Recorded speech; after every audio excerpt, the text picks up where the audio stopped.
What if I told you that on January 17, 1961, a prime minister was forced to dig his own grave? He did not beg. He did not cry. He smiled at the men who came to kill him. What happened next was so terrifying that they spent 61 years trying to hide a single tooth. Before we begin, subscribe to African Storyverse and click the notification bell, because every week we uncover the forgotten giants who shaped Africa. And this one, empires tried to dissolve him from history itself. To most people, he was just another young man in a colony that refused to see him. A postal clerk, a salesman of beer, a name the world had never learned to say. But Patrice Lumumba carried a weapon no army could confiscate: his voice. On the day Congo became free, the Belgian king stood before the world and praised colonialism as a civilizing gift. Lumumba had not been scheduled to answer. He answered anyway. We have known ironies, insults and blows, morning, noon and night, because we were black. In a single day, a former postal worker became the first prime minister of an independent Congo. And in that same hour, he became the most dangerous man in Africa, because he told the truth in front of a king. But here's the surprising truth. The world's most powerful nations did not fear Congo's army. They feared one man's mind. Within weeks of independence, Belgium moved to fracture the new nation. The copper heartland of Katanga seceded. Western companies protected their mines, and in Washington, the Cold War turned a free African leader into a target. In August 1960, CIA Director Allen Dulles cabled the station in Leopoldville. Lumumba's removal, he wrote, was an urgent and prime objective. Belgium's own ministers spoke of his definitive elimination. Poison was discussed, coups were engineered, and the man who had just given his people a nation watched the walls close in. He called for help. He turned to the United Nations. He believed the world still had a conscience. What he found was delay, silence, and doors that would not open when he needed them most.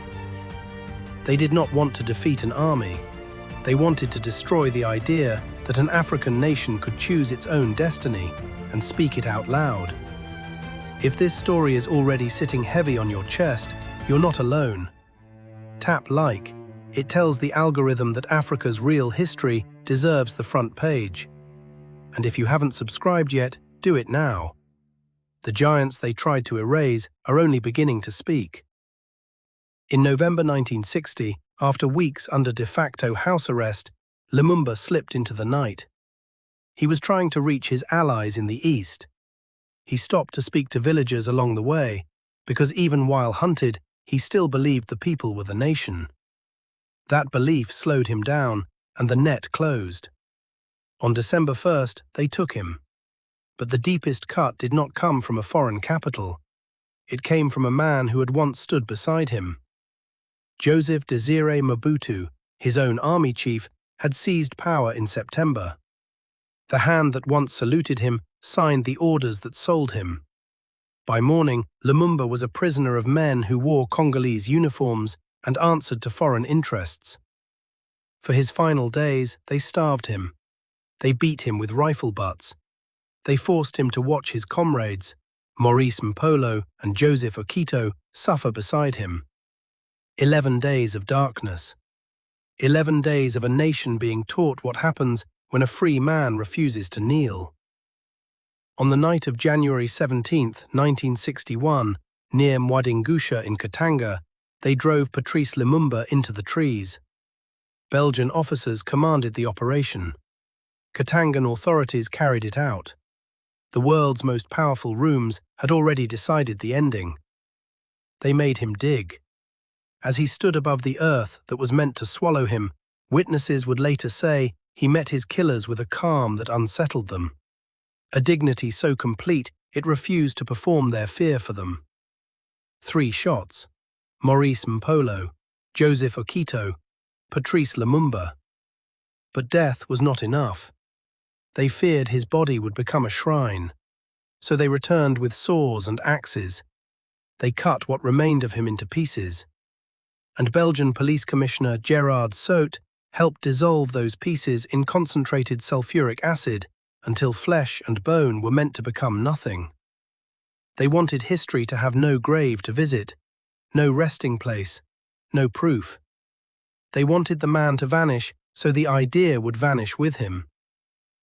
But here's what they could not dissolve. Gerard Soet kept a souvenir, a gold-capped tooth, a fragment of the man he helped erase. Decades later, he spoke of it on camera, casually, as if a nation's father were a hunting trophy. For 61 years, that tooth remained in Europe, while Congo buried a memory without a body. Then, in June 2022, Belgium returned what little remained. His daughter, Juliana, now an elder, carrying a lifetime of unfinished grief, received her father in a box small enough to hold in 2 hands. She pressed it to her chest. Tears found the years the acid could not burn away. And in that moment, a continent exhaled a sentence 61 years late. "Papa, you are finally home." They dissolved his bones. They stole his tooth. They wrote cables calling his removal urgent, but they could not kill his name. Today, Patrice Lumumba is not only a man, he is the question every empire still fears. What happens when a colonized people stop being afraid? So the next time someone says, Africa had no giants, remember the postal clerk who faced a king, the prime minister who smiled at his own grave, and the tooth that outlived the men who tried to erase him. Because sometimes the greatest chapters of history are the ones most people have never been taught.